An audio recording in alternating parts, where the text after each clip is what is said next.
Merci d'être venu ce soir. Donc, on présente un nouveau livre, Vers l'Orient, d'Abdelwahab Medeb. Peut-être que parmi vous, dans la salle, certains ne le connaissaient pas. Donc, je dirais quelques mots sur Abdelwahab. Il était connu pour son émission Culture d'Islam sur France Culture, pour son livre La maladie de l'islam qui est paru après les attentats du 11 septembre au Seuil. Mais on connaissait moins le poète, le romancier, le critique de cinéma, le voyageur. Et donc ce soir, on va le rencontrer dans l'intimité, dans la voix d'Arthur H. Abdelwahab sera avec nous ce soir.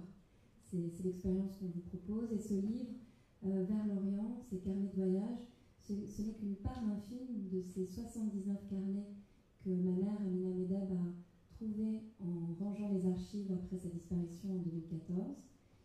Et c'est un long travail de transcription qui a duré plusieurs années avec des amis comme Isabelle de Saint-Germain, comme ma tante aussi, Hanan Khaladi, qui nous ont aidés à transcrire ces carnets.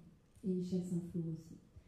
Et puis, ça a été la rencontre avec Manuel Carcassonne qui, au vu de l'immensité des carnets, donc des milliers de pages, a eu l'idée de réunir les carnets qui avaient cette obsession de l'Orient et de faire un chemin un peu artificiel, parce qu'en fait, c'est des carnets qu'il a écrits des années 70 jusqu'à sa mort, et que le voyage géographique est un voyage imaginaire, parce que c'est un voyage qu'il a fait, c'est le voyage d'une vie. Et donc, on commence au Maghreb, au Maroc, à l'Occident de l'Orient, et on va jusqu'à l'Extrême-Orient, le Japon, pays où il a beaucoup séjourné, parce qu'il a traduit un poète du Moyen-Âge qui s'appelle Saijo, et qu'à à l'occasion de la parution de ce livre, il a été plusieurs fois invité au Japon. Ce soir, vous n'aurez pas le Japon, mais vous aurez d'autres villes, je vous laisse la surprise. Et je remercie Arthur qui a écrit la préface du livre, l'éditeur, la Maison de la Poésie qui nous accueille, l'Institut du Monde Arabe qui a rendu hommage à Abdelwahab tout le week-end, jusqu'à lundi. Il y aura aussi une lecture de ces carnets d'autres villes par Abdelmalik, lundi soir au dernier étage de l'Institut du Monde Arabe. Et tout de suite, on commence. Bonne soirée.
Tanger a un pacte avec les vents.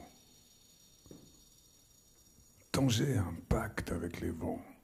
Jamais je ne suis passé par cette ville qui monte sans que le vent s'insinue en ses rues. Je ne parle pas du Chergui qui rend fou, Le visiteur trouve jouable à l'envi les autres vents, considérés comme infimes, anodins pour les habitants de la ville. Tanger. Être dans la disposition du nom, magique. Sinon, l'on ne cesse de ruminer sa déception parmi les paroles enracinées en Algérie et en Égypte. Comprends la référence et le voile se lèvera. Se lèvera du chant que ta vision balaie. Tanger. Sous les premières pluies que la terre assoiffée ne cessait d'attendre, et moi, j'attends le premier cristal d'automne qui ne manquera pas d'offrir au regard la transparence de l'infini. Après que l'eau du ciel aura fixé la poussière et clarifié l'air par l'effet de filtre qu'elle instaure. Retrouver dimanche, entre la prière du couchant et celle du soir, les gens entassés dans le café Anefta. L'odeur du kiff empreint l'air, tant dehors que dedans, dans la vitrine ou encore dans la zone intermédiaire. Véranda où se trouvent les musiciens assis par terre, 2 luths, 5 violons, une mandoline, une darbouka, un tambourin de basque, tenu par un homme à barbe blanche, sosie de Matisse. Portant un bonnet multicolore, où domine le vert, le jaune et le noir, qui se révélera décisif par la relance du cœur et par les diverses mutations et ruptures que connaîtra le rythme. Je demande un taxi qu'il m'emmène au Marchand. Il te dépose jusque dans la Venelle qui mène au café Al-Afa vers 11h, où tu te trouves seul et tu t'assieds au soleil et dans le vent, où tu aperçois à peine voilée la côte d'Espagne. Tu te laisses dériver entre les bleus et les verts écumants qui séparent les 2 mers et les 2 continents. Là, devant tes yeux se concrétise ta propre dérive entre les terres, les cieux et les mers. Tu les traduis dans les termes de la palette et de la peinture. Tu puises en cet instant pour entrer dans l'atelier de la peinture mentale et composer l'œuvre jusqu'à son achèvement qui ne viendra jamais au monde. Personne ne la connaîtra, à part celui qui a la capacité de voyager dans ton propre espace mental, dans ton continent intérieur, instant qui se traduit en peinture. Mes lunettes posées sur la table avancent, propulsées par le vent, entre les papillons blancs et tous les volatiles qui ont traversé les cieux depuis que je suis là. Des mouettes blanches se faufilent à travers les corridors qui facilitent leur vol plané sans l'effort des ailes. Un couple d'aigles dont la présence m'a surpris dans ce qui reste un espace urbain, malgré l'âpreté du lieu et la violence où se conjugue la présence du vent entre ciel et mer.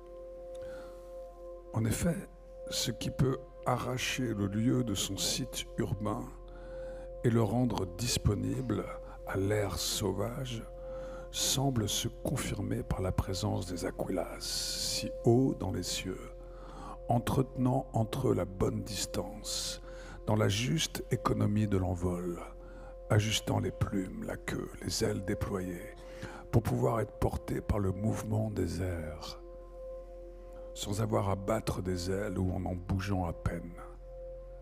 Passage de 4 cigognes laborieuses, balourdes, malgré l'air que leur apporte le mouvement des airs, et aussi d'un banc de moineaux qui passent comme des balles qui sifflent, leur corps frêle acceptant la fureur du vent.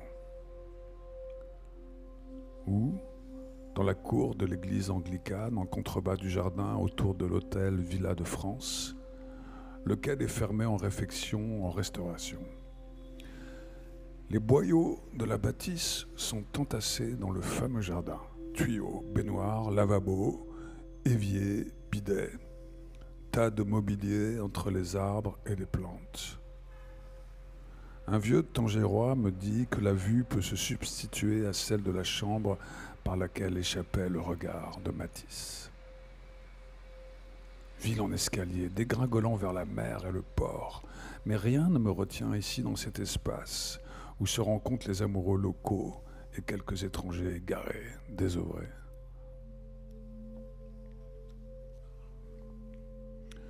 Peut-être le jardin anglican constitue-t-il un prolongement du jardin peint par le peintre français dans l'explosion de la couleur, dans l'énergie lumineuse qui bat au cœur du végétal, dans la franchise du contraste entre le vert et le bleu qui devient la base sur laquelle se déploie la mélodie du monde. Un jeu d'ombre et de lumière, dans la souplesse de la danse qui anime les feuilles amples et basses du lierre, qui ne trouve pas verticalité à laquelle s'accrocher et grimper. À fleur de terre, la danse du lierre visualise le vent, autour de la tombe de Walter Burton Harris. Dans la stèle en marbre blanc où est sculptée la dentelle d'un arc géminé d'arabesques, dit que le mort est né le 29 août 1866. Venu à Tanger en 1886, il s'y fixa en tant que correspondant du Times au Maroc. Et cela de 1887 jusqu'à sa mort, survenue le 4 avril 1933. La stèle dit aussi que Harris avait aimé le peuple mauresque et qu'il fut leur ami. La dalle tombale de mosaïque en céramique témoigne d'un tel amour. Étoile, carré droit ou sur pointe combinant le blanc, le noir, le bleu, le vert, le jaune ocre, pour la déroute de l'œil dans l'instabilité que procure la fixité, vertige des sens auquel aura succombé le jeune Anglais. Cela témoigne d'un topo habité par l'être, pour le meilleur et le pire. Dans la logique du vertige qu'apporte au corps le choc de la lumière et du sexe, pour finalement retrouver en soi les 9 parts des 10 parts de la jouissance octroyée à l'humain. Fusée de la pensée entre les croix tombales, la masse sombre des voitures, traversée par la voie des muezzins appelant à la prière qui coupe en 2 moitiés égales l'après-midi. Les antennes et les paraboles s'élèvent sur les toits de la Casbah de Tanger, émulent des palmiers qui scandent les jardins suspendus des palais. Et de nouveau, au café Afa, devant l'Espagne, toujours voilée, et encore les mouettes survolant le détroit dont le ventre ne cesse de digérer les têtes et les viscères des corps naufragés. Les corps naufragés, là, pas loin de la réalisation du désir confus, qui jette les têtes brûlées dans l'aventure clandestine de l'immigration vers l'Europe. Mirage paraphé par l'autorité des mers, qui attribue au sujet l'illusion de son immunité. Et le soir, c'est un autre peuple qui tourne autour de la musique et des pipes qui circulent entre les camées. Dans la partie couverte du café, la partie à tapis et à natte où les corps sont étendus dans la vacuité qui se trouve pour toujours inscrite sur la toile peinte par Matisse et qui porte le nom du détail des petits poissons rouges qui circulent dans un bocal et qui absorbent les visages et les yeux des corps pour toujours en vacances. Cette vision me rappelle ce que m'a dit un jour un ami peintre suisse, alors que nous étions en train de déjeuner à la terrasse du Café Lyrique à Genève. C'est que, tu vois, c'est à cette vacuité-là, à ce vide qui loge en ces corps-là, que j'aspire.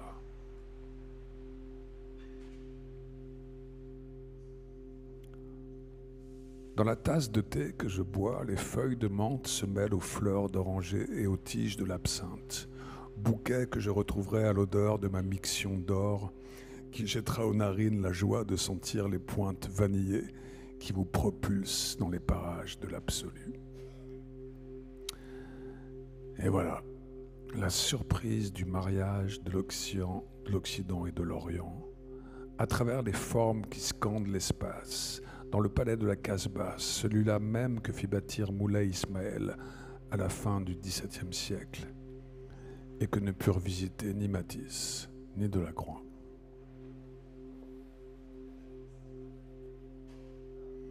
Et dans cette lumière qui décline et qui adoucit mon rapport au monde, à l'heure où les chaluts rentrent du large et croisent les blancs fléris à l'approche de la rade, dans l'extension du périmètre où rayonne l'activité du corps.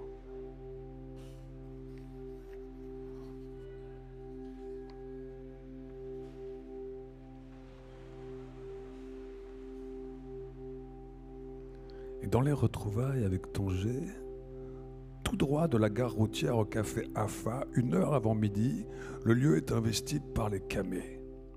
Le matin en sa fin est calme. Il n'y a pas de vent. La rumeur de la mer tisse le rideau sonore qui constitue la frontière entre moi et le monde. L'Espagne est moins voilée, là encore une fois, passer des heures dans la dissolution du moi, à vivre l'intervalle, l'interstitiel, l'entre-deux-mers, l'entre-deux-continents, fossé qui grouille des martyrs de l'émigration, ceux qui témoignent de l'aventure de l'exil, de l'expatriation. Le moi ne cesse de se dissoudre dans le jeu des blancs, blancs des pétales de marguerite qui vibrent au vent, blanc des ailes des papillons qui viennent se poser sur la table verte, blanc des écumes qui mobilisent leur furtive effervescence à la surface de l'eau, blanc des ailes des mouettes, des ailes des mouettes qui volent si près du bleu-vert de la mer, ou très haut, pas loin du bleu du ciel, blanc du vaisseau Grimaldi Lines, peut-être venu de la principauté de Monaco, au seuil de ce qui était perçu d'Homère à Dante comme le commencement de l'inconnu, de la ténèbre, de l'énigme, de l'espace qui n'est plus gouverné par les dieux, à la faveur des humains et pour leur grâce.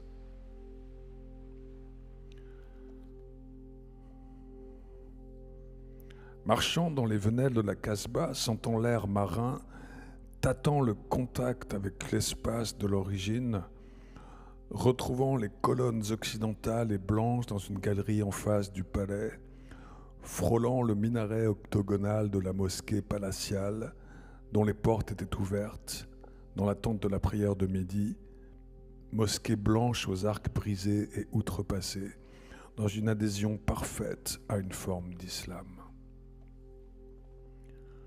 Butant dans les détours, sur les cul-de-sac, renouant avec les chemins qui communiquent, laissant nos corps rouler sur la pente, longeant les cafés et les marchands de fruits, les clôtures et les jardins, traversant la porte et la place qui monte et qui aboutit au cinéma Riff, prenant la rue qui tourne et qui escalade les degrés, entrant vers le patio d'El Minza, déjeunant d'une collation légère dans le jardin, déroutant la réputation du lieu. Ou dans la terrasse qui surmonte la ville qui dégringole vers la mer, le port et la baie, face à une Espagne qui joue avec ses voiles, distinguant Tarifa juste dans le prolongement du conteneur en haute mer, taches blanches et jaunes, faisant ville sur l'autre continent, suivant la manœuvre du ferry qui quitte le port, imaginant le chemin tortueux de la barque qui porte dans sa basse soute les immigrés clandestins, cheminant dans la cartographie des courants qu'ont intériorisé les Riffins par la force de l'expérience et de la mémoire, rusant avec les haltes et les sorties et les contrôles des 2 polices et 2 douanes, simulant la pêche dans les fosses de belles prises, attendant les heures de la relève des patrouilles et saisissant l'instant où la nuit remplace le jour. C'est tentant lorsqu'on sait que le paradis est là, à portée de main et de regard. Ça vaut la peine de risquer sa vie pour esquiller au paradis.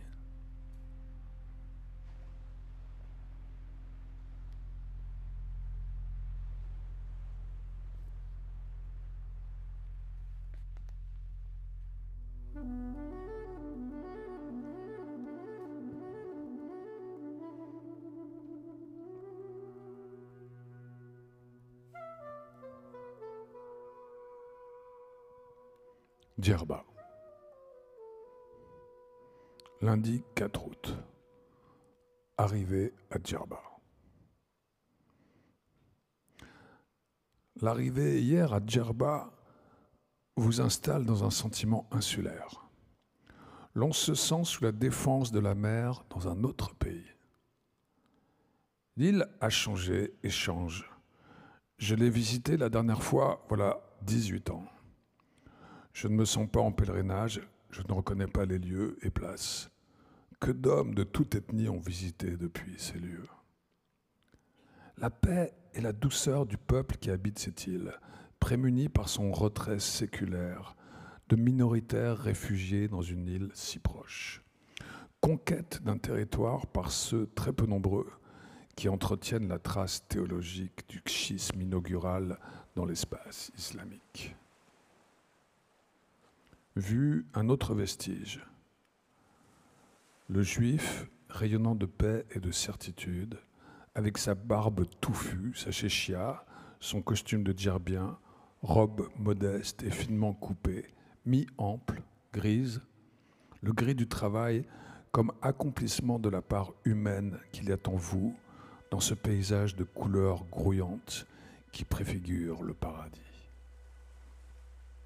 Juif bijoutier, travaillant dans la précision paisible, les métaux précieux, barbe touffue, regard possédant l'intelligence de son Dieu vainqueur. La certitude dans la modestie, telle est la leçon ailleurs perdue en ce pays. Malgré la vulgarité du tourisme, malgré l'entrée des commodités modernes qui métamorphosent les esprits, il semble que le peuple insulaire n'ait pas perdu son âme.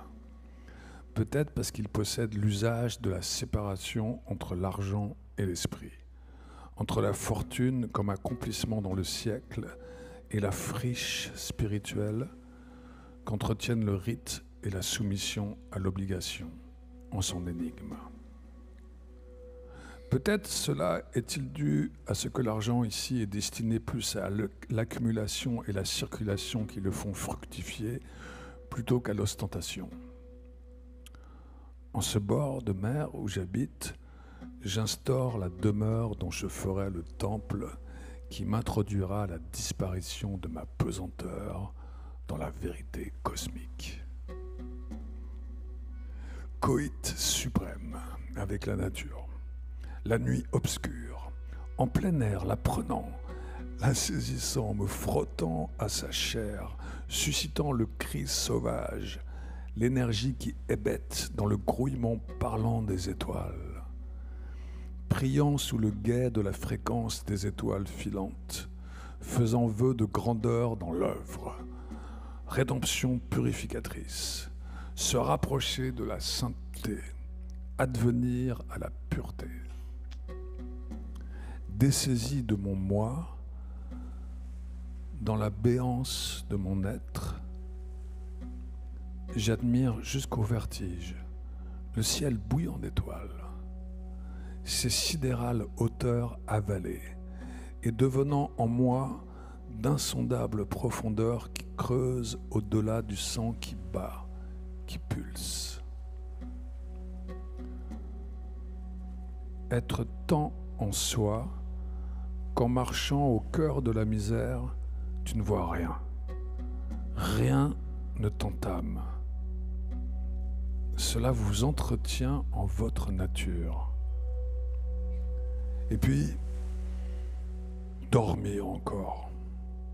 Descendre les degrés de la cave qui mène à la rivière souterraine du sommeil, où nagent des poissons aveugles n'ayant jamais vu la lumière.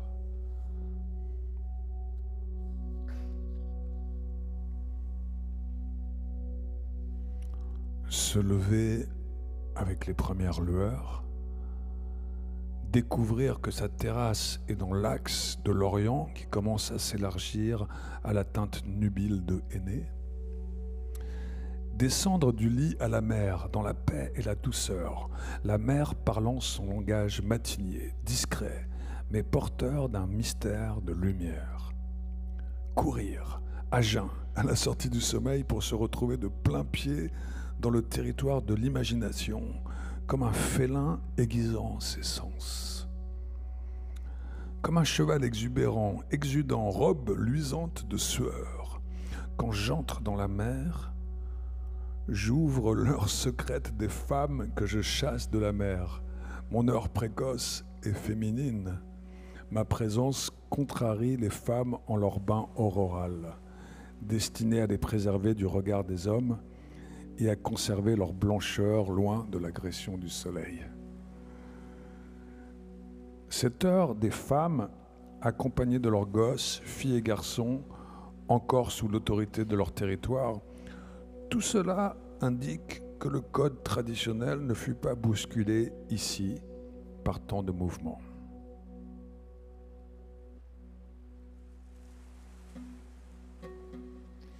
Le marché de Souk.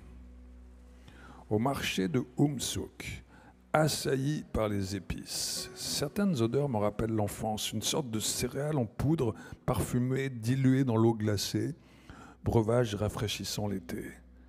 La blancheur des murs, des coupoles.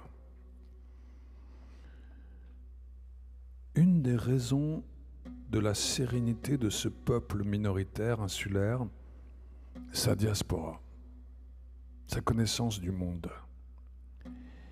Il revient dans son île, dans son microcosme éclairé de sa connaissance du monde, des lois qui le régissent, de la vérité de l'argent qui sévit parmi les nations et les peuples, du pouvoir que cela procure, du prestige, de l'énergie qui s'y investit.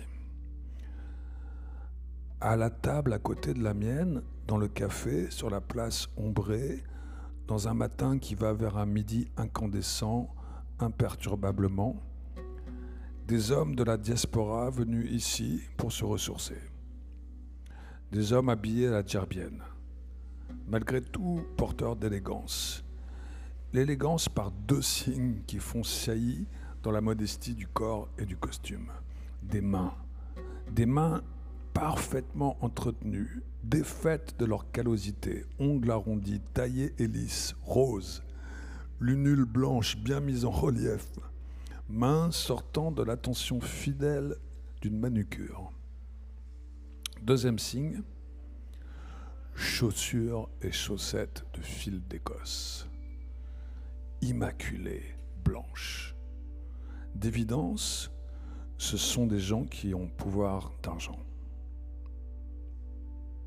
Le soleil va vers sa domination.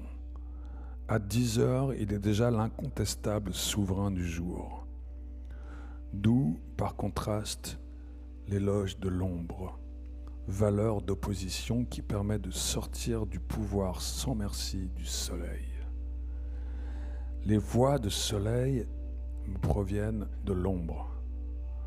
L'ombre sur place, c'est ça qu'aménage la main de l'homme.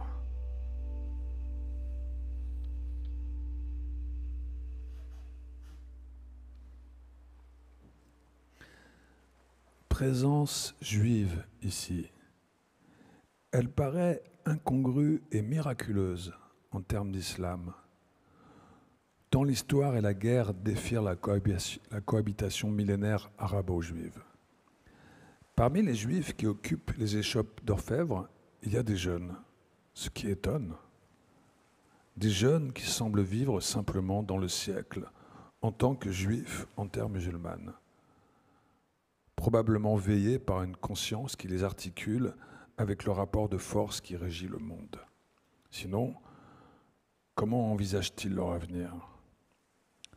Serait-ce un avenir circonscrit à cette insularité locale, visitée par tous les peuples, toutes les nations? Serait-ce là le miracle de paix propre à cette île? Est-il convenu qu'il soit dans la simplicité minoritaire des minoritaires?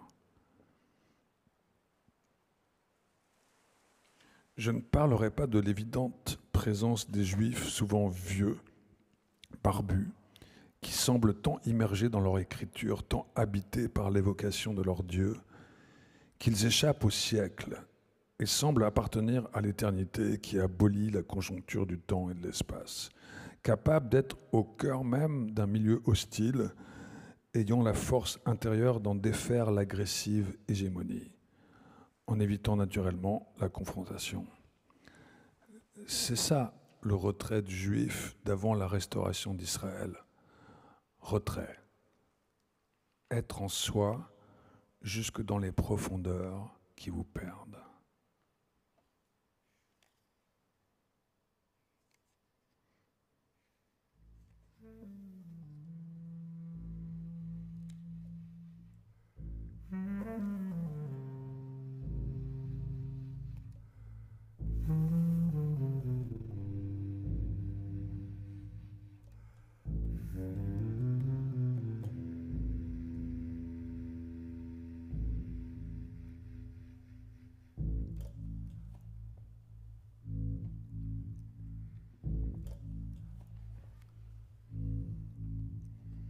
Sarajevo, premier voyage. Dimanche 1er octobre 1999. Enclos symbolique dans l'ancien cimetière devenu parc, pour que des morts témoignent de l'horreur récente. Martyr de la ville que symbolisent 11 tombes. Je cite tous les noms. Pour moi, c'est nécessaire. Je m'acquitte de ce devoir.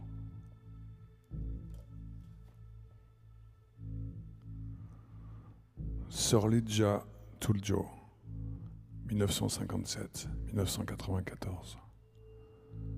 Zerid Sonja, 1974-1994. Clémis Moustaphe Razim Dida, 1955-1993. Senad Shaikh Sedjo, 1962-1993. Omer Begegovic Mouamer, 1940-1994. Admer Ebib, 1969-1993. Kemal Kodjik, 1960-1993. Karsik Izet, 1959-1993. Jasmine Kamdija, 1968-1993. Hamid Oumier, 1968-1993. Elvire Sovsik, 1974-1993. Sang rose d'une jeunesse des deux sexes, ayant arrosé la mémoire du site. Flore des noms de l'islam qui éclot en bouquets de couleurs vives, à l'ombre d'une fraîcheur qui vivifie en ce climat sec.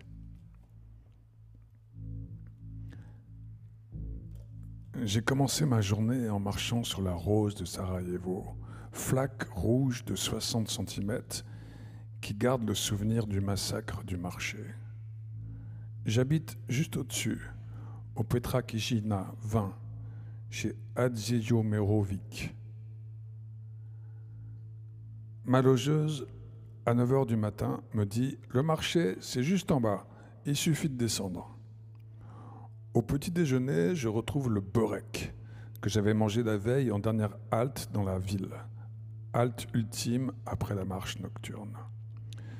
J'ai partagé le déjeuner avec l'autre hôte, un bosniaque parlant parfaitement le français, écrivain réfugié à Budapest. Il m'a dit « Pour moi, le Borek, c'est ma Madeleine, à son goût. Un monde dense palpite en dedans. » Le marché grouille de paysans, de gitans.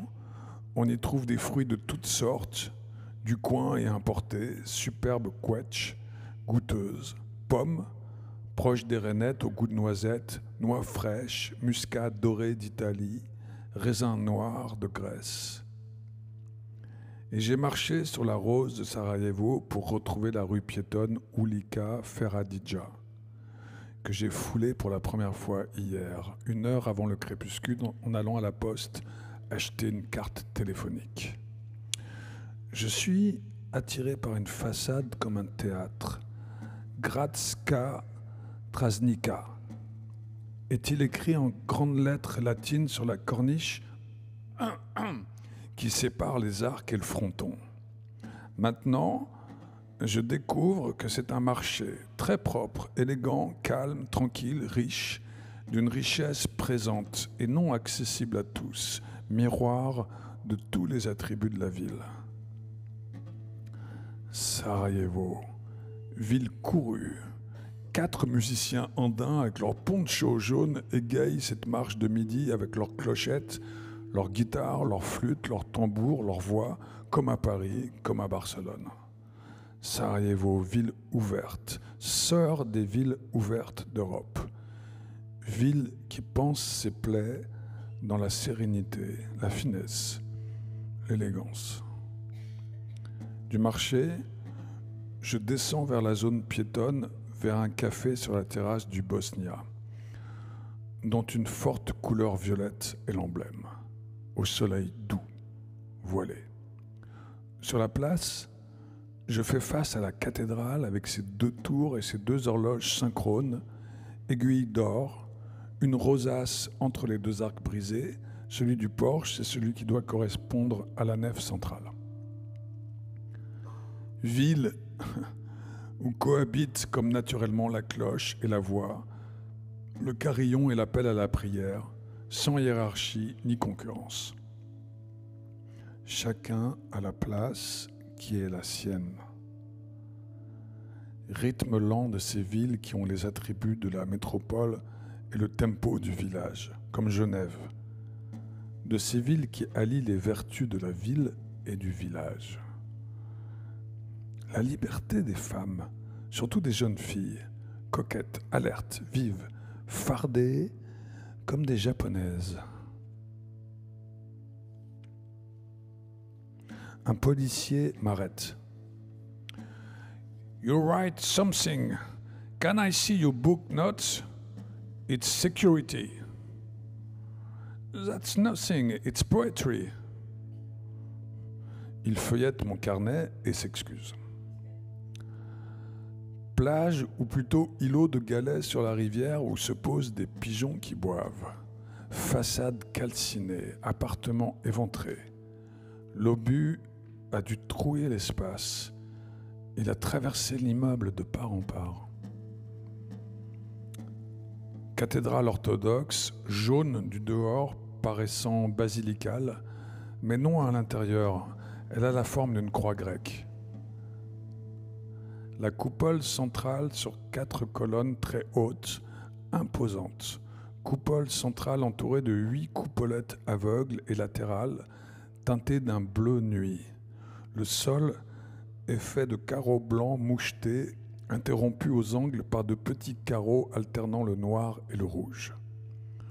Musique, chœur profond, lointain, en arrière-fond, gigantesque, iconoclaste qui barre le temple. Présence simultanée des 3 cultes, catholique, orthodoxe, sunnite. Ne manque à mes yeux que le signe juif. Le retrouverai-je sur mes pas ?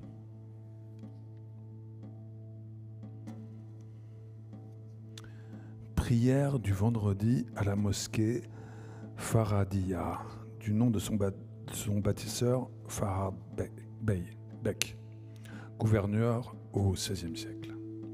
Très belle petite mosquée ottomane à coupole centrale et unique. Belle auvent blanc avec podium de part et d'autre de l'entrée pour la prière.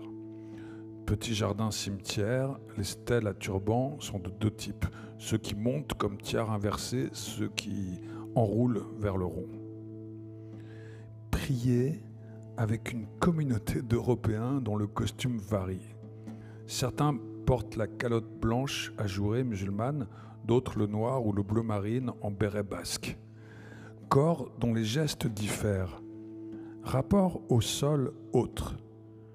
Tous plient les tibias et s'assoient dessus. Posture possible en yoga proche de l'assise japonaise. Autre ethnie, autre habitus. Je discute en arabe avec l'imam, formé à Al-Azhar, d'où, débarrassé de sa tunique noire et de son turban tiare, je le retrouve européen actuel dans la rue. Prière dense, soutenue, massive, débordant sur le jardin, dans le très grand calme, beaucoup de jeunes. En face de visu, aucune hystérie par égard à ceux qui prient dans le jardin, sur la terrasse du café qui ne désemplit pas. La rumeur des hommes et des femmes parlant ne baisse pas avec la prière, de soft à soft. Cela s'amortit, cela cohabite, cela vit simultanément. Le sacré et le profane, sans polémique, sans se faire concurrence.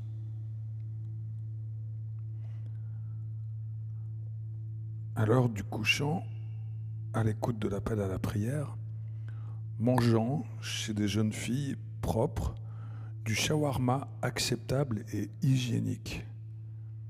Aux normes européennes, j'attends cela depuis longtemps entre les shawarmas égyptiens kairotes qui font fuir et les shawarmas des Kurdes du 10e arrondissement de la rue Saint-Denis qui ne séduisent ni l'œil ni surtout l'odorat, qui m'éloignent, mettant une distance infranchissable entre l'objet et le désir.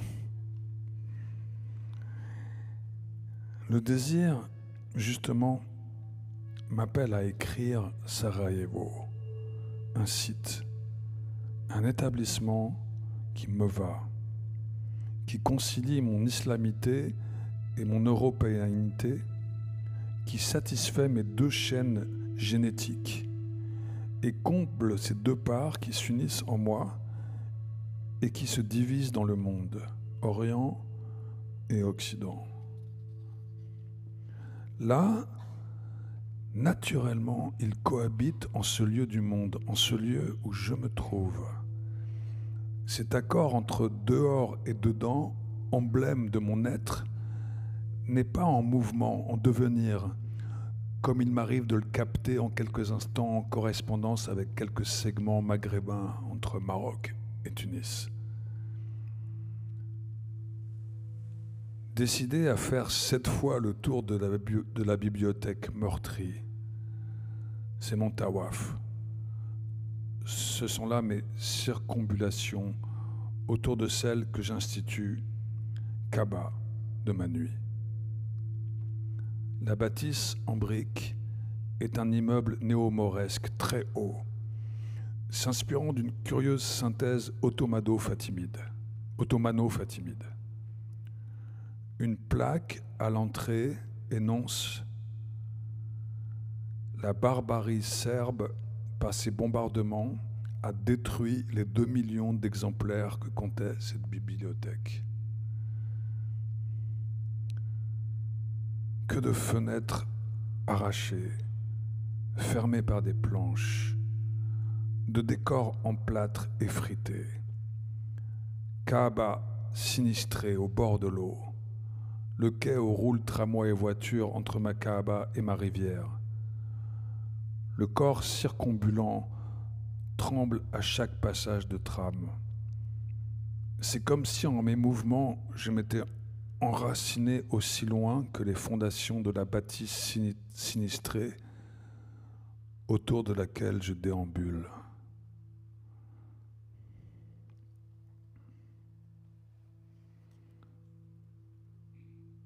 splendides bosniaques aux yeux verts, que leur voile de musulmane ravive, sans ôter en elles l'élégance de la démarche, du port, de la mise, sans ôter la dialectique naturelle du désir.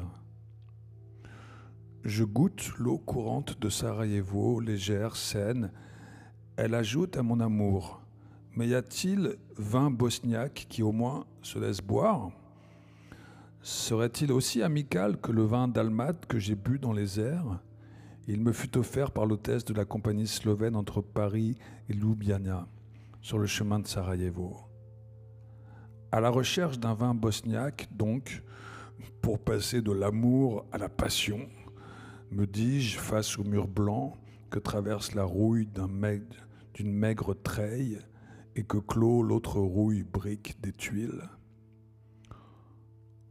Hommes et femmes de Sarajevo sont d'une fierté indolente.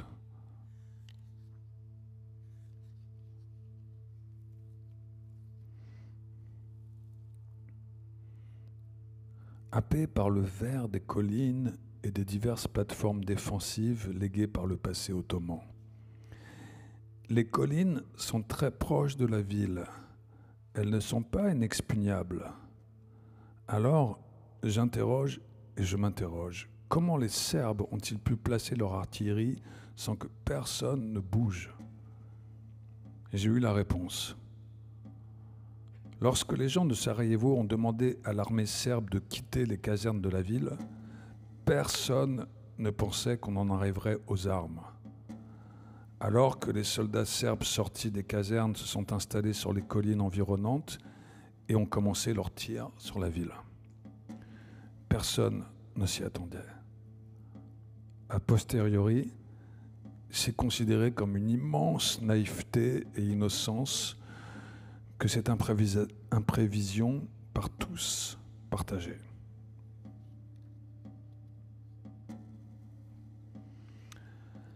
La SFOR, la force de stabilisation en anglais Stabilization Force, une force militaire internationale dirigée par l'OTAN en Bosnie-Herzégovine, avec ses agents piétons venus d'Italie, des USA ou faisant des rondes en voiture, la ville jouit d'une paix de légère félicité sous leur protectorat.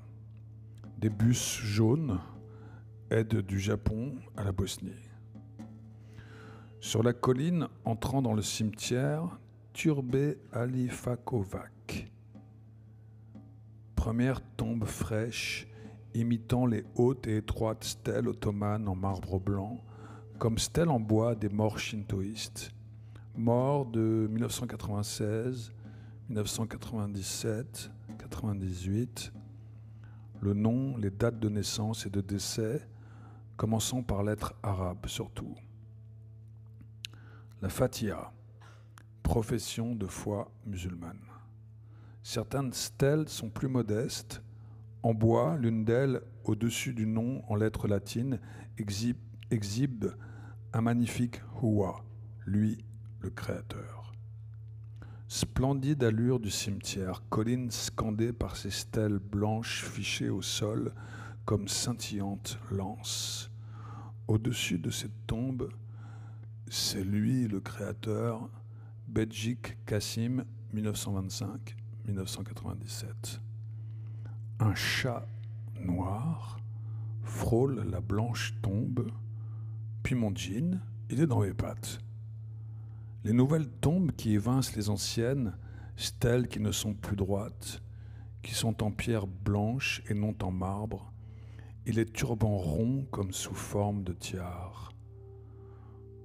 Deux auvents anciens, coupolettes portées par 4 arcs brisés.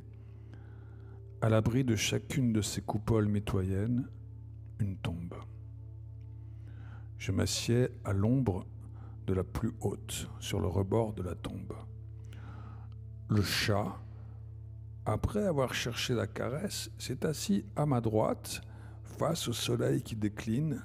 Dans 1 heure, il sera avalé par les collines d'Occident. Dans mon champ visuel, je compte 16 minarets de type ottoman, entre gris et blanc, dans le creux où est le centre de la ville et sur les rebords des deux collines à sinistre et à destre, les créneaux de la bibliothèque. On entend le grondement des tramways jaunes qui sont visibles sur le segment du quai qui les conduit face à la bibliothèque. On voit les coupoles des entrepôts du XVIe siècle derrière la grande mosquée et le cyprès. Une jeune dame assise devant une tombe. Elle la signe. Elle en entretient les fleurs, bine la terre que les rebords de la tombe enserrent et arrose les fleurs. Elle est assise sur un tabouret en pierre bâti devant la tombe. Le coussin sur la pierre la préserve du froid et signale qu'elle est là depuis longtemps. Ses mains ouvertes invoquent à la manière islamique. Cette femme blonde veille son mort. Époux, frère, père, fiancé, perdu pendant la guerre. Le soleil, sous une brume à la fois légère et sombre, en deux se divise. Une paix immense dans le cimetière, dans cette ville. Comment la guerre a-t-elle pu perturber une telle paix? C'est une ville qui ne mérite pas la guerre. Coup de marteau et chien qui aboie et sifflet en guise d'appel. Quelques très rares stèles d'un nouveau genre en forme de cœur, dont celle de Spahik à Léna. Le cimetière est dans la rue. À un moment, il donne sur Ulika Seljigovici, vers le minaret cylindrique, salpêtre, plancher vertical qui scintille. Sur des panneaux à l'entrée des mosquées, les faire-part des décès ont comme en tête, en lettres arabes, départ vers la demeure éternelle. Telle belle tombe, amas de terre, parfaitement moulu, rebord maintenu par du gazon, face plane de terre sèche, à peine craquelée, avec 2 stèles de bois cirées et vernies, fichues dans la terre. Lettres blanches, reliefs agrafés sur le bois qui disent Piljevik Munila, 1929-1992. Dans la simplicité, la mémoire et son entretien. Tous les morts le sont entre 1992 et 1997. La guerre a commencé en 1992 et a fini en 1995. Vieille dame qui m'ouvre la mosquée qui serait Jamija Pod Takisom, ce qui veut dire la mosquée à l'ombre du poirier. Mais je ne reconnais pas le minaret en bois, si c'est elle. A-t-il été détruit? En tous les cas, face à l'auvent tout en bois, arcade, baroque ottoman et colonnes, en face, il y a de part et d'autre un poirier. Il y a aussi un cimetière, un turbé avec aussi que des morts de 92-93. En fait, c'est le minaret en bois. Maintenant, je le reconnais. Mais il a été peint en blanc et vert, et sur la reproduction où je l'ai repéré, il était couleur teinte bois. Mais il paraît plus grand sur la reproduction. Sarajevo a aussi son Oltra Miljaka, comme Florence son Oltrarno. À chaque ville, sa rive gauche, sa rive droite, sa rive riche, sa rive pauvre. Ici, sur la rive droite de Miljaka, où j'ai passé la fin de l'après-midi, je retrouve un calme de campagne entre turbé et mosquée, dans le recueillement des morts tombés à Sarajevo entre 1992 et 1997, dans le goût de la poire. Il fallait goûter ces fruits qui ont forme ronde de petites pommes, émanant d'un arbre qui a feuilles de poirier. Et les fruits, à les croquer, ont tout à fait le goût de la poire. Celle que j'ai goûtée a même le goût confit, comme cuite sur l'arbre. à défaut de n'avoir pas été cueilli à temps. Heureux d'être, je le répète, dans une ville où les cloches allègres carillonnent et les voix s'élèvent suaves pour annoncer la prière.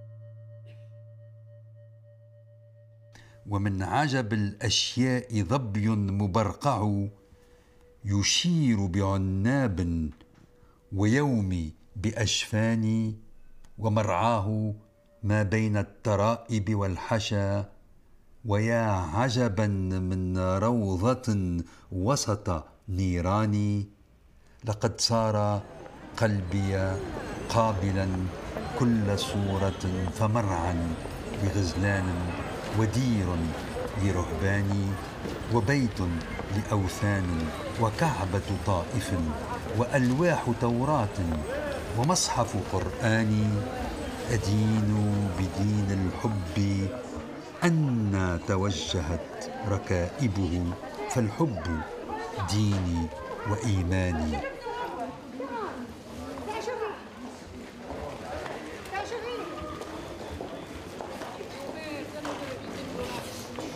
عم الحاج السلام عليكم. تفضل استاذ. عطوشك فيه السلام. لا فاهمين ان شاء الله. السلام عليكم. اهلا وسهلا عبد الوهاب مؤدب شرفنا. اهلا وسهلا. الله يعزك. الحمد لله. اهلا وسهلا. بارك الله فيكم. الله يعزك. شرفت وسهلا. الله يعزك. بارك الله فيك. الله يعزك. الله يعزك. قلت له هيك مرة الشيخ ياسين هذا اللي بدنا نتعرف عليه قلنا له اهلا وسهلا. حصلنا الشرف المعرفة. انا كنت نحكي عليهم على الشيخ الاكبر العلاوي. لا محي الدين بن عربي. محي الدين بن عربي رضي الله عنه. ما شاء الله عنه. السلام عليكم. دكتور من جلالة الملك. السلام عليكم. اهلا وسهلا. السلام عليكم. اهلا وسهلا. نعطيكم في نقطة 5 دقائق زي الشيء. نعم. خلينا مع الزاوية شوية. شوية.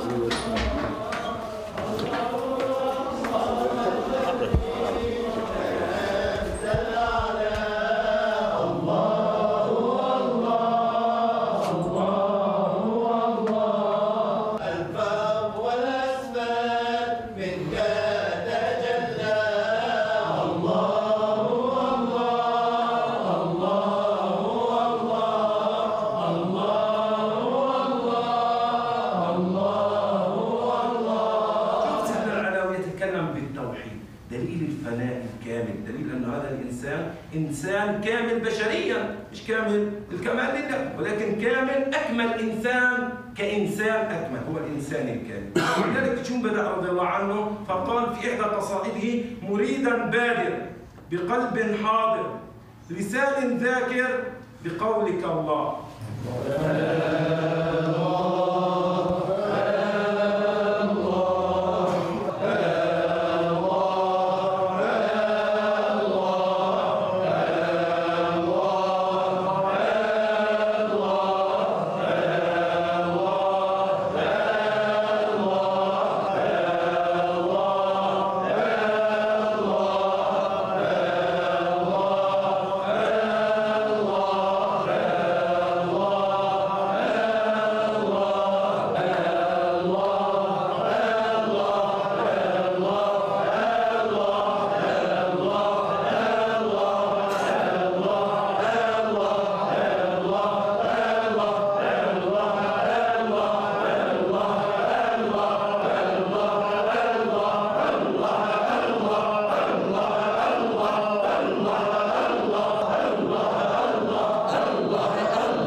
Jérusalem, premier voyage. approche de la terre sainte dans la lumière de gloire. Ou dans l'échappée qui vous dessaisit de la réalité du métro et qui t'emmène loin vers des terres inconnues, des paysages qui n'existent peut-être pas, qui sont sécrétés par l'énergie mentale mise en effervescence par cet arrachement à la réalité qui vous entoure et dont vous ne parvenez même pas à déchiffrer les noms ni à dévoiler les visages. Ou dans l'approche par les airs de la Terre Sainte, lumière aussi limpide que celle de l'enfance.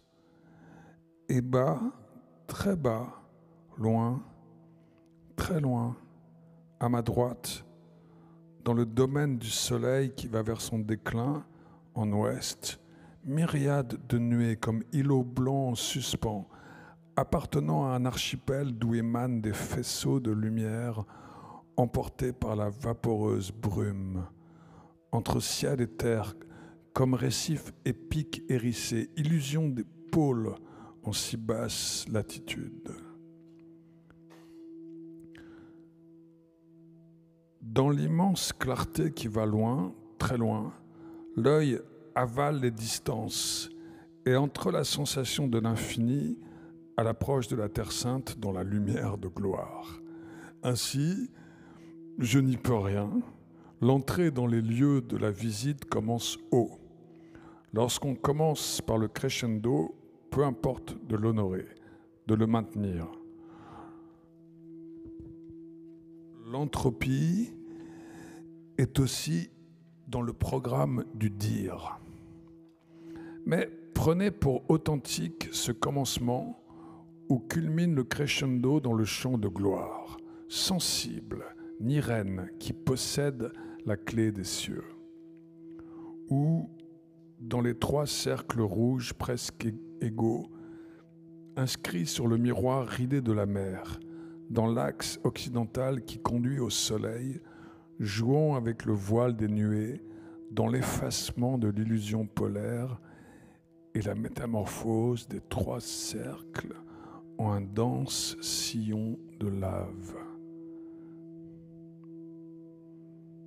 Ou, dans le survol de la terre et très vite de Tel Aviv, du ciel, je reconnais la mosquée de Jaffa, au bord de l'eau. La ville paraît petite, rébarbative, provinciale. Pourtant, lorsqu'on marche dans son réseau, on a le sentiment d'une densité, d'un esprit qui acclimate l'Europe au bord de la mer commune. Cette pensée est abolie par la vision d'une éminence faite des détritus de la ville vers la piste d'atterrissage. Petit mont où certains points scintillent, sillonnés par les camions jaunes et les bennes de la voirie. Et sur le flanc oriental, un chapelet d'oiseaux blancs, picorant dans l'amas d'ordures, des pique-bœufs peut-être.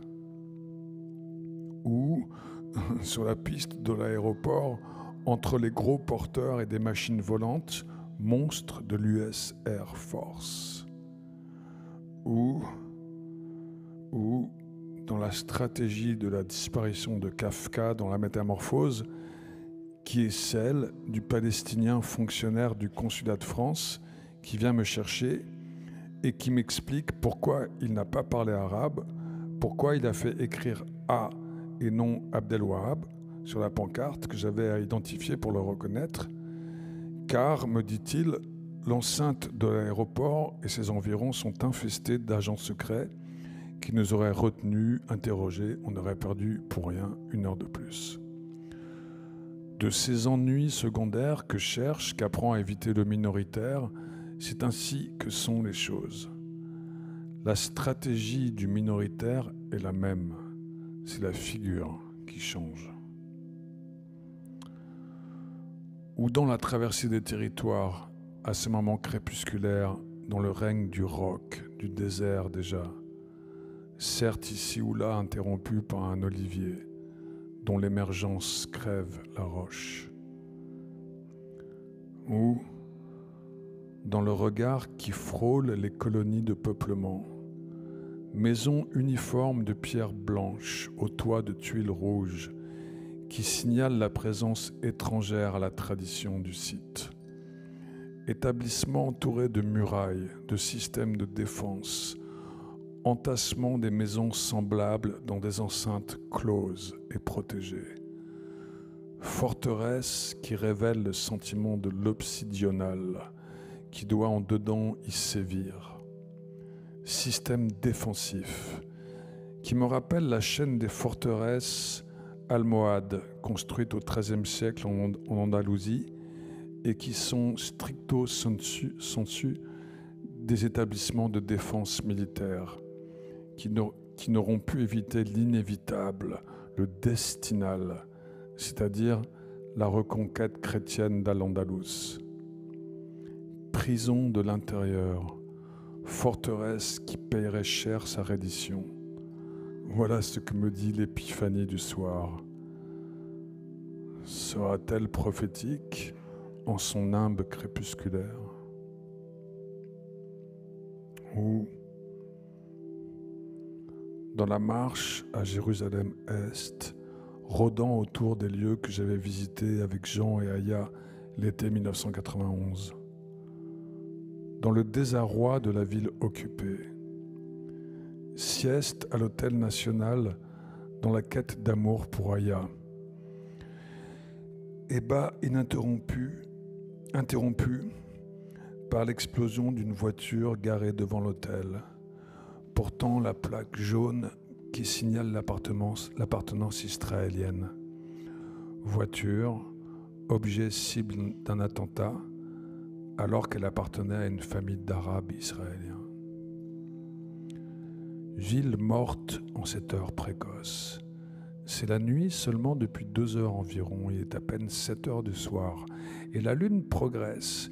Elle déborde à peine sa moitié, me rappelant la demi-lune que j'avais vue en cette fin de juillet 91 du haut de la terrasse du National. Vision qui fut déposée dans le grenier de ma mémoire. Demi-lune sanguinolente, imitant une tranche de pastèque, fruit de saison. Vision ressortie en images planant sur l'esplanade du temple dans un poème postérieur. Ainsi va la marche dans la retrouvaille du même site, avec les mêmes accessoires, variant selon les ans et dans le change des saisons. Ville déserte, comme abandonnée par les siens, dès que s'étendent les ponts du manteau de la nuit. Ou, dans le sommeil dont on se lève sans savoir si on s'était endormi ou si on était resté éveillé, après de multiples réveils, qui rappellent que la chambre qui vous accueille peut être votre caveau, votre tombe. C'est ce qu'on appelle un sommeil agité, duquel je me suis définitivement sorti après avoir somnolé dans le lit, alors que la chambre était inondée par la lumière du jour, s'infiltrant là-bas, à l'autre bout, dans l'axe de la fenêtre qui ouvre sur le balcon.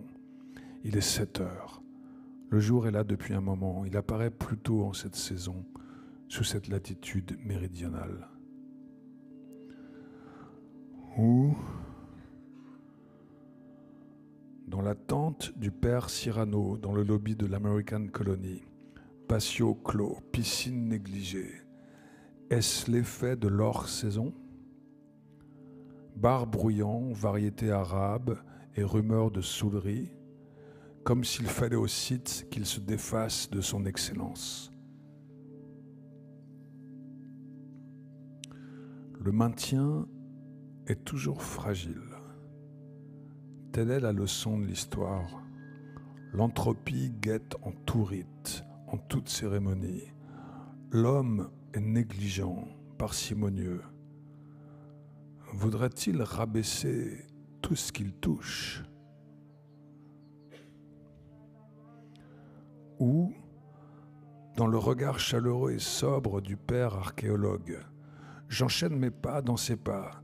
Nous allons de l'American Colony à l'école biblique. Nous nous faisons gazer en passant par une voiture au pot d'échappement déréglé, pétaradant sur Nablus Road. Nous traversons la nuit les jardins et le long et haut portique de l'école, proposant une vaste perspective d'arcs surbaissés en anse de panier.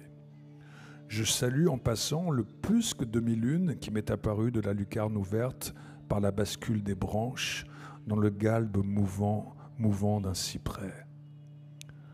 Nous arrivons à l'antre du moine chercheur qui me montre les photos de sa dernière campagne à Gaza.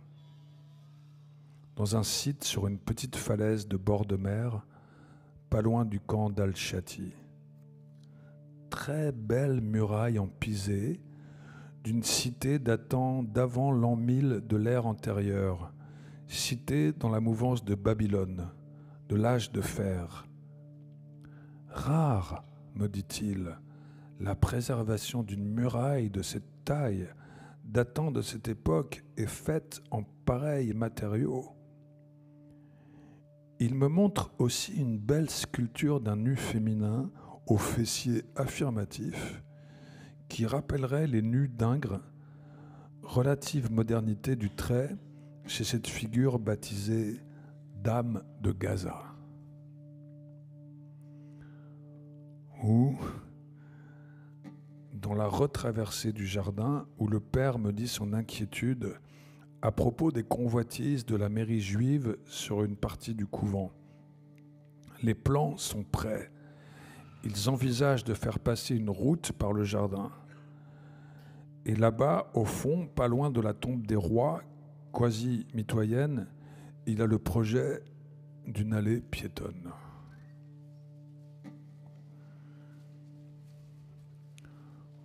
Ou, dans le principe de fouler les pavés du Dédale intramuros pour honorer le pacte du Médinant, celui qui chemine dans la Médina, là, dès le premier soir, dès l'arrivée, sans passer par le sommeil qui te fera neuf dans l'affrontement d'un nouveau soleil.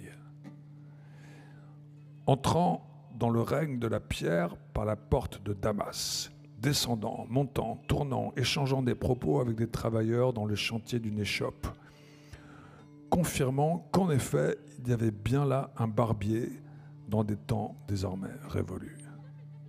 Et empruntant des escaliers dans les rouages du quartier chrétien, puis aboutir vers la porte neuve, passant devant une boutique qui vend de l'alcool, restée ouverte tard dans la nuit, reconnaissant par l'accent une Bulgare et une Roumaine, venues jusque-là pour boire.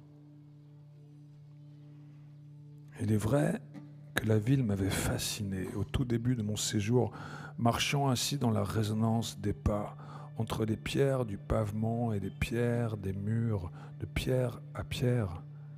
Le pied qui me transmet son agression, l'œil qui se raidit et qui résiste à l'âpre pierre, la marche dans le règne lapidaire, minéral, où le sentiment se pétrifie et retrouve sa quiétude à cause de la douceur du soir qui m'a éloigné de ce frimas, de ce temps annonciateur de neige que j'avais laissé à Paris ce matin vers 7 heures, lorsque la nuit durait encore dans le jour.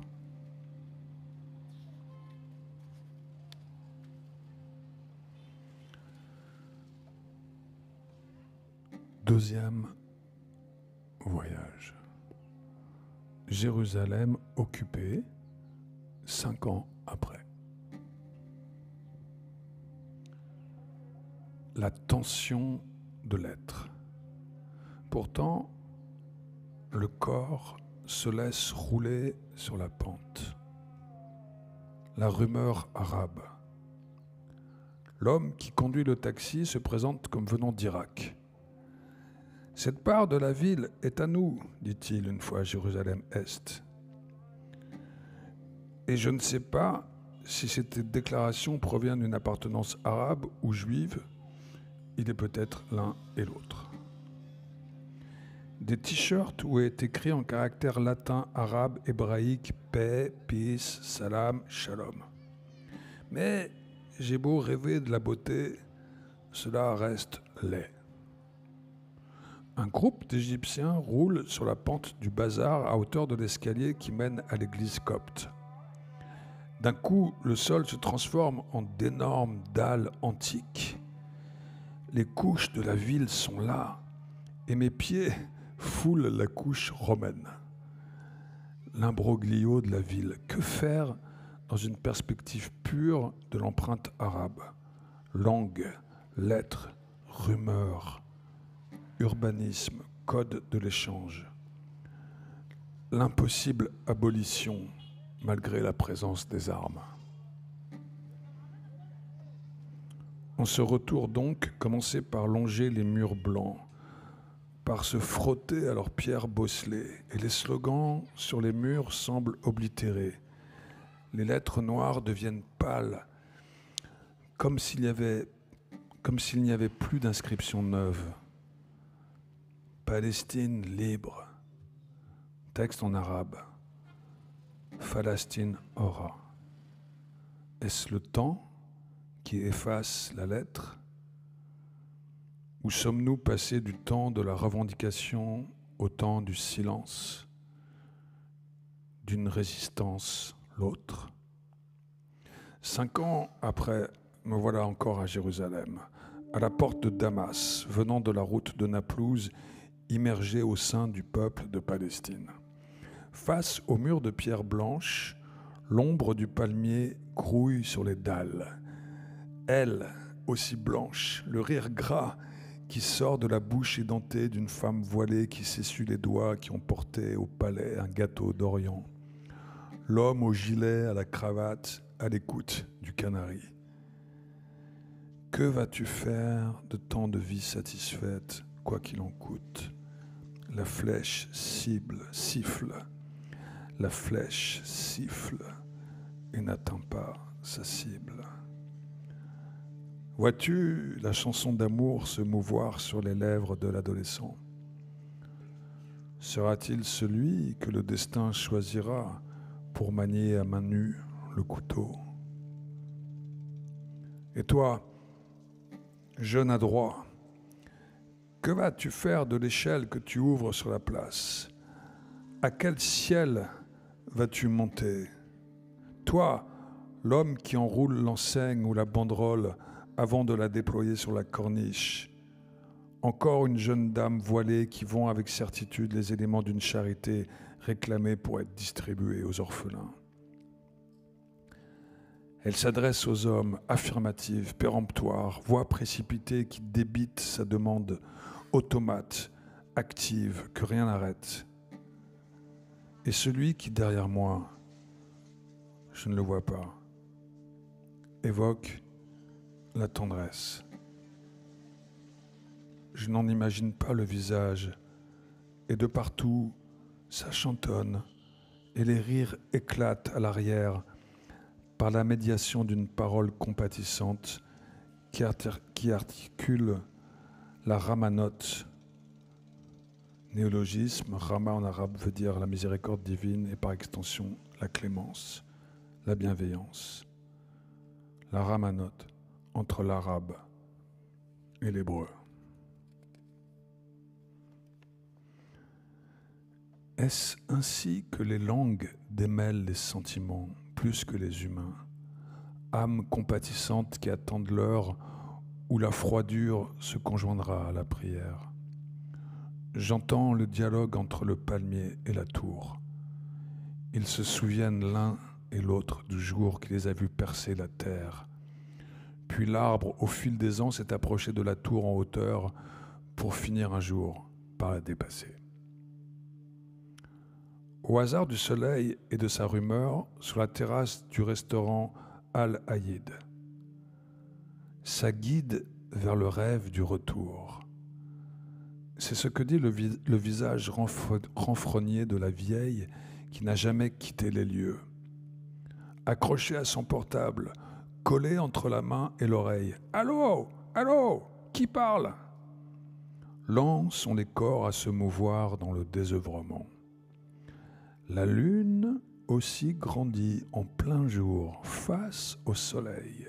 Cette même lune que je retrouve le soir après la séance de Sama, à laquelle nous avons été conviés chez les disciples de Sidi Alaoui, le saint de Mostaganem. Son esprit vit à Jérusalem. Ses paroles venues de la nuit des temps, de très loin, remontent à la surface pour être chantées en chœur avant d'être soumises à la leçon du commentaire. Et le maître te convie à leur donner le son à ton tour. Tu te focalises sur ce que ta pensée entend quant aux divers qui informent les croyances des humains. L'entendent-ils ? Ils l'entendent tous. Et chacun à sa manière chemine avec la parole qui dit que ton cœur soit la matière qui donne forme à toutes les croyances.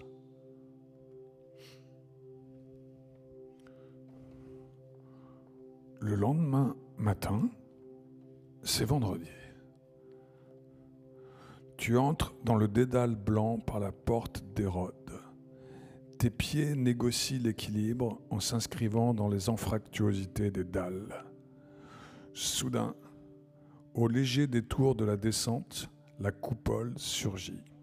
Immense sont ses reflets d'or sur l'air sainte de bel héritage. Elle ne cesse de couvrir le rocher. Un peuple se défend avec ses moyens tragiques de l'histoire. Tâche immense dans l'écart entre le présent et la mémoire. Un peuple, avec ses humbles moyens, se défend. Il sait que ses pas se reflètent sur le miroir des dalles luisantes, lézards au soleil, sachant que les sens ne suffisent pas pour se défendre contre la violence de l'État occupant, de l'idéologie exclusive qui rend fou un autre peuple fou, qui fait payer comptant toutes les souffrances qu'il a subies le long des millénaires, grisé par la victoire après tant de siècles où sa lance était brisée. Les visages disent, sans parler, la naturelle résistance à l'ombre des voûtes, des coupoles où scintille la lettre, qui refuse de donner un fils à Dieu, qui rappelle le voyage nocturne de la mosquée à l'ombre de l'olivier, du cyprès. De l'air du croissant pointe tout autour très haut le règne du chandelier, la présence de la croix.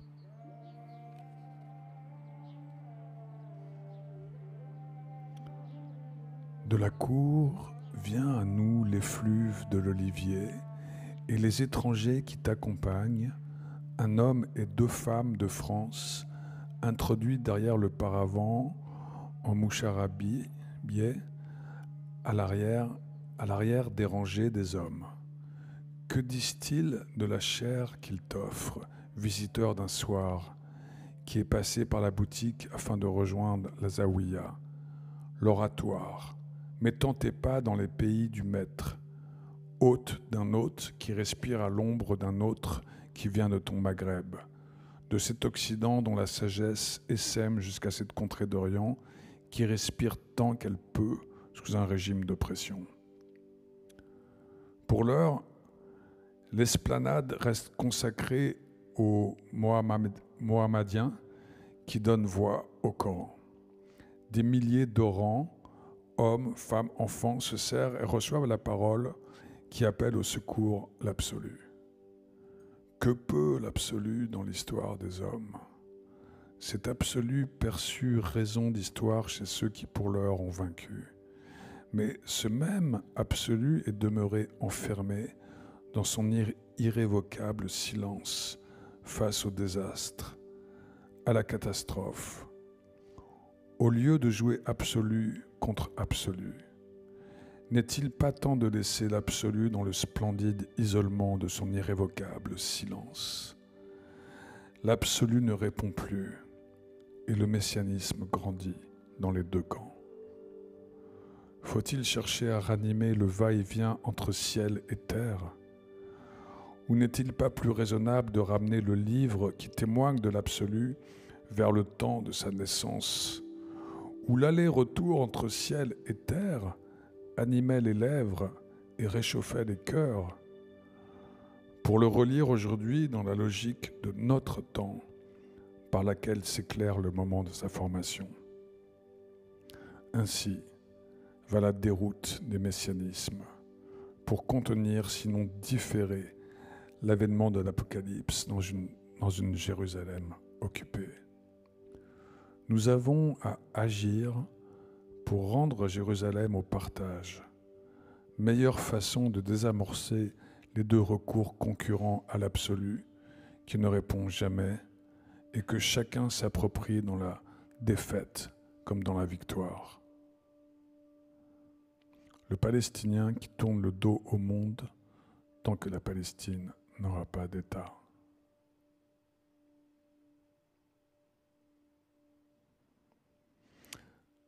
C'était un grand honneur et un grand plaisir de lire ces extraits des carnets de voyage d'Abdel Wahab. Merci beaucoup de votre attention. Merci.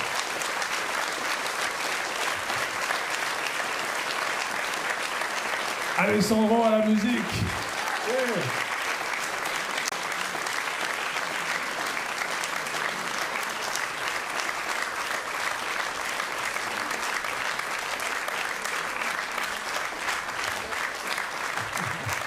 Il va vous refaire un petit discours parce qu'elle adore ça. Moi, je voulais juste vous dire que le livre est à la sortie et que Arthur et moi, on va le signer. Donc voilà, vous êtes les bienvenus. La librairie de la Maison de la Poésie nous a amené les livres. Donc voilà. Et merci à Alejandro Zant Escobar qui a fait la création sonore en utilisant aussi des compositions de Michel Portal, qui était un grand ami d'Abdel Wahab et qui a composé des morceaux pour lui. Voilà.